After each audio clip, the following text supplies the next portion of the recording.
Welcome everyone to my project on the future of consumerism. I chose this topic because I think it's super interesting how people are going to buy things in the future. I think that because of our capitalist society, consumerism is always on the forefront of technology and always receiving one of the highest benefits from it. So I think the future of consumerism is really interesting, and I hope to share it with you here. So just a quick too long didn't watch before we get to the rest of the video. I just want to outline a few key points about what I'm going to be talking about throughout this presentation. So the future of consumerism is going to be defined by a couple key things. Number one is that physical retail is going to change from the primary source of goods for consumers to being more about the experience of shopping. So what I mean by that is people aren't going to be continuing to buy everything from their Walmarts, their Costco's, their Targets. They're going to want to change to retail locations that offer something fun and exciting and new and fresh. Another one is just an expansion of online retail. Right now, online retail is still fairly small, and most of the sales in online retail are actually Amazon. Amazon's one of the only companies, especially in the Western world, that's pushing it really, really hard right now. But in the future, we will see an expansion of that online retail. Automation of shipping networks. So in order for online retail to be successful, we need some really automated, fast, and cheap shipping networks. Automation of regular purchases for consumers with the Internet of Things. So for example, having a refrigerator that buys all your groceries for you. Multiple channels of retail into one experience, or an omnichannel. So the future of consumerism isn't going to be just digital, just online, just Internet of Things. It's about combining everything in a way where they all work together to help each other become a great resource for consumers. And finally, companies have to act rapidly to changing social views. With the movement of data and the movement of communication nowadays, people change their minds constantly, and companies need to be able to react quickly to that.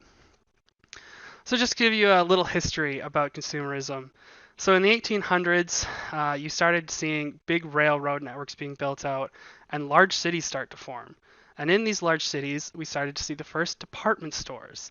So we saw them in Paris and London starting in about the 1850s. And the department store was the main consumer resource for about 100 years.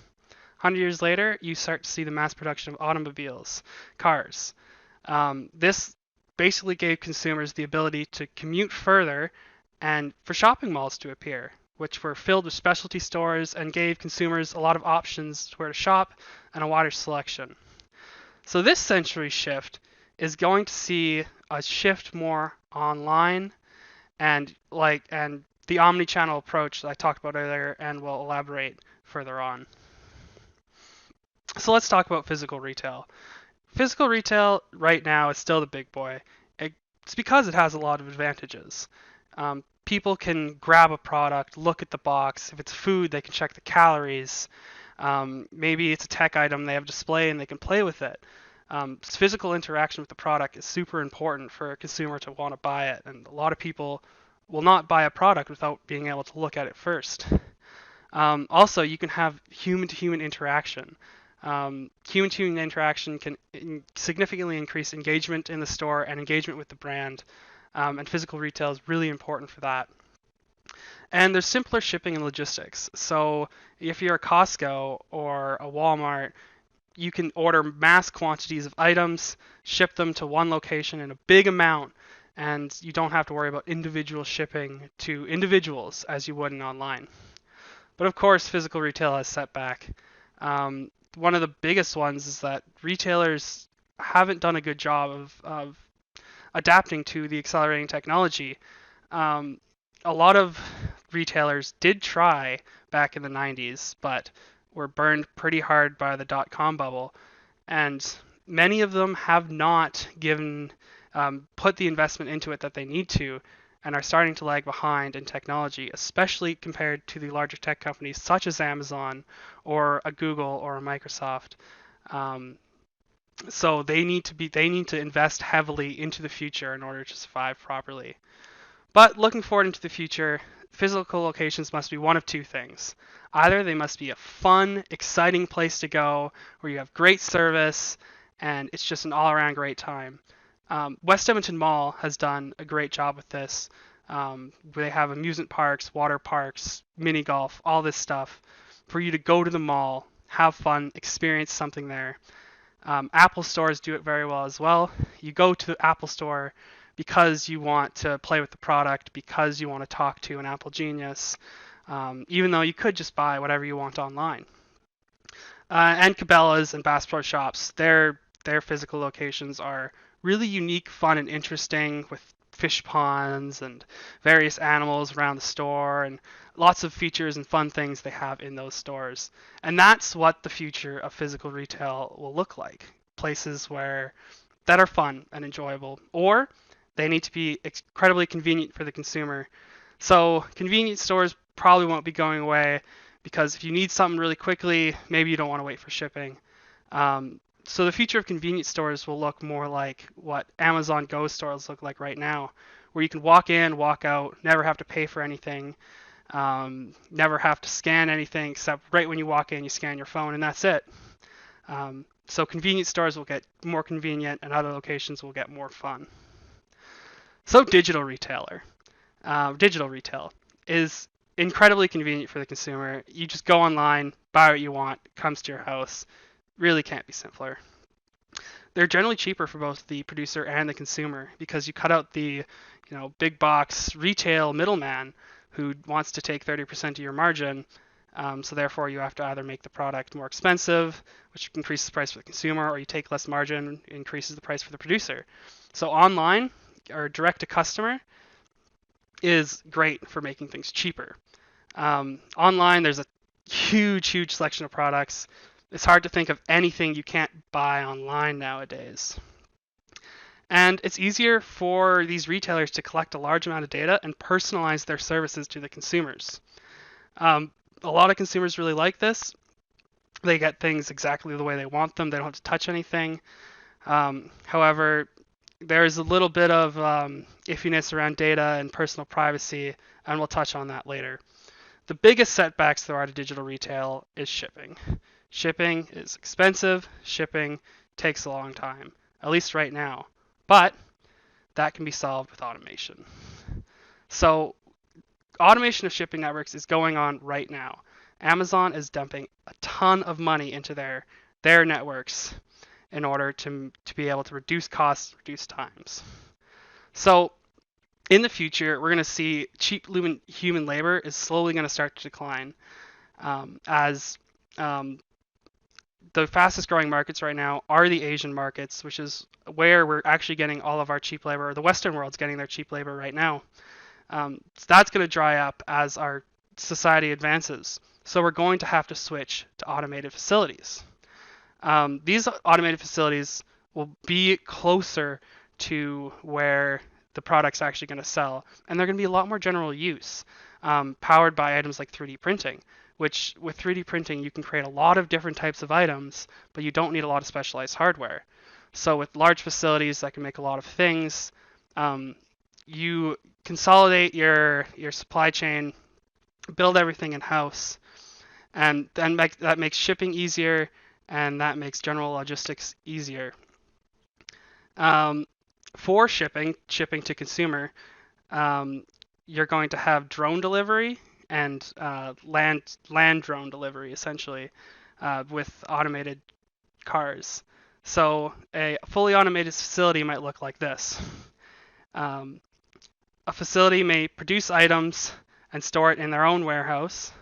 When an order comes in, the warehouse can automatically take what needs to be ordered, put it in a box, and put it in a location for either a drone to pick up or some other automated robot to pick up. If it's a small package, a drone can pick it up and fly it right to a house right away. Shipping can be done in under an hour.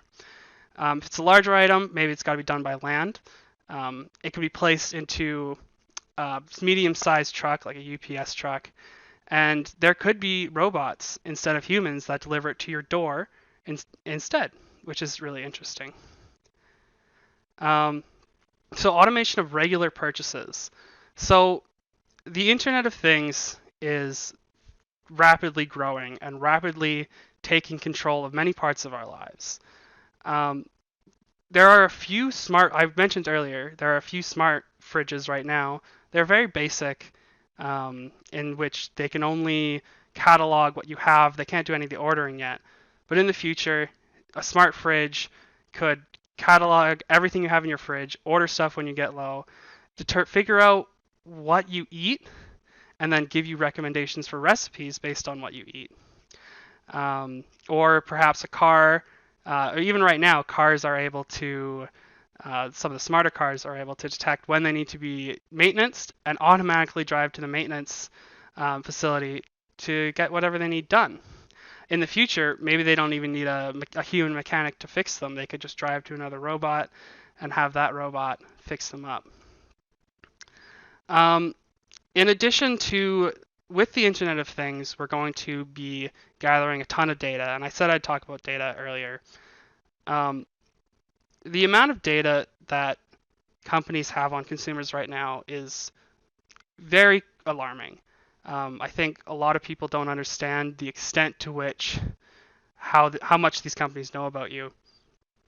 So, in the close future, this is going to be regulated with legislation, but realistically, that's not the way it's going to end up working. As we progress further in the future, as data storage increases, computing power increases, we'll start to see us carrying our data on ourselves.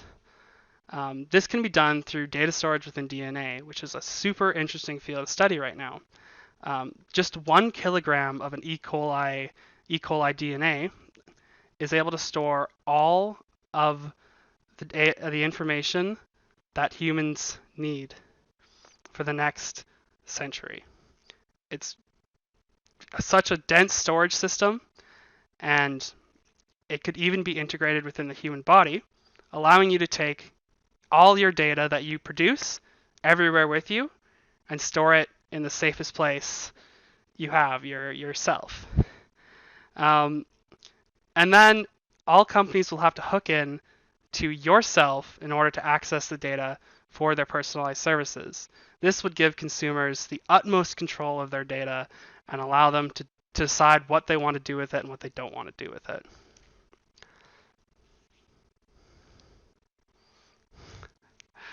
So omnichannel retail. We've talked about all the different aspects. We've talked about physical, digital, and automated good purchasing. But retail in the future is not going to take on any single one of these forms.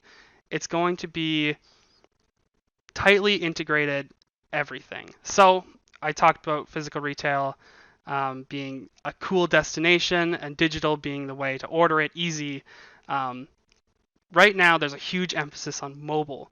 Make sure everything is done through a phone. And the future will continue with that. And we'll also see integrations within the human body to be able to buy things just as you would through your phone. Voice shopping, which right now we have with Amazon's Alexa as well, which just creates another avenue for consumers to be able to start shopping with voice. Digital assistants, which kind of goes along with voice shopping. Google has their digital assistant that can even book appointments for you right now. Just taking another way that consumers are able to buy things, just talking to their digital assistant. And automated goods purchasing, like I talked about earlier, which just automates your basic goods. So the tight integration of all of these different channels is the way retail will work in the future.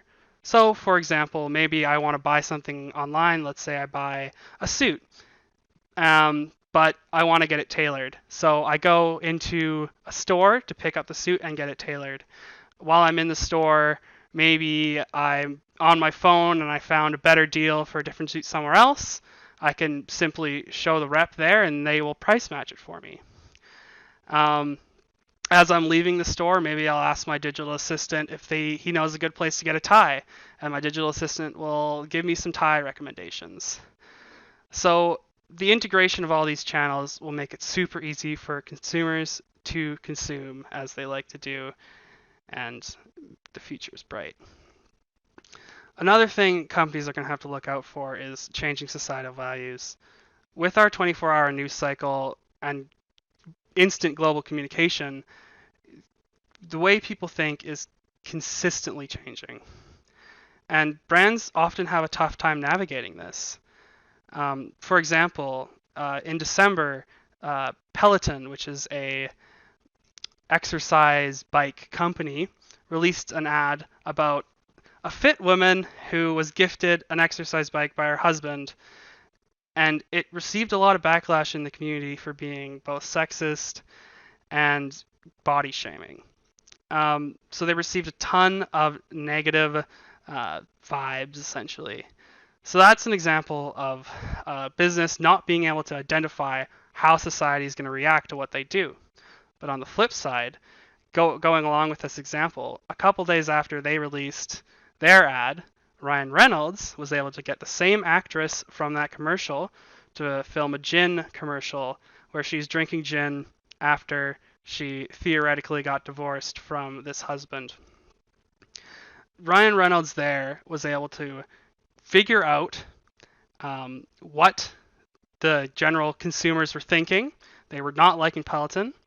He was able to quickly grab the actress and quickly film an ad. So it was all incredibly relevant, and it was incredibly amazing marketing. Brands need to figure out how to do this, or they're going to have a tough time navigating their brand. Additionally, consumers are going to look for companies with eco-friendly supply chains, sustainable manufacturing, and zero-waste packaging. Younger consumers especially are willing to pay a premium on products that are made in a sustainable way. So looking further into the future, post-Singularity, it's really hard to determine what the future of consumerism might look like after the Singularity. The technology will just be accelerating so rapidly that we really can't look for it. It's like trying to look beyond the event horizon of a black hole. You just can't do it. But here's a few possibilities that I think could possibly happen. We could have replicator technology, just like there is in Star Trek, where anyone can create whatever they want right out of thin air. This would essentially eliminate any kind of supply chains or retail or anything of the like. Initially, when this technology is developed, it could be placed into the manufacturing facilities I talked about earlier to replace some of the 3D printing technology. But if you can build a replicator that can make anything, can you replicate the replicator? So that would probably die quickly and would completely change consumerism. Another possibility is a completely digital world where we simply upload ourselves to a matrix. In that case, physical goods won't necessarily be very useful to us. We'll only really care about what's in the digital world. And if you live in a digital world, theoretically, you could create anything you want whenever you want. Once again, this completely just destroys consumerism as we look at it today. In any rate, the future of consumerism is looking pretty nice. And I think it's a pretty great time to be a consumer in this world.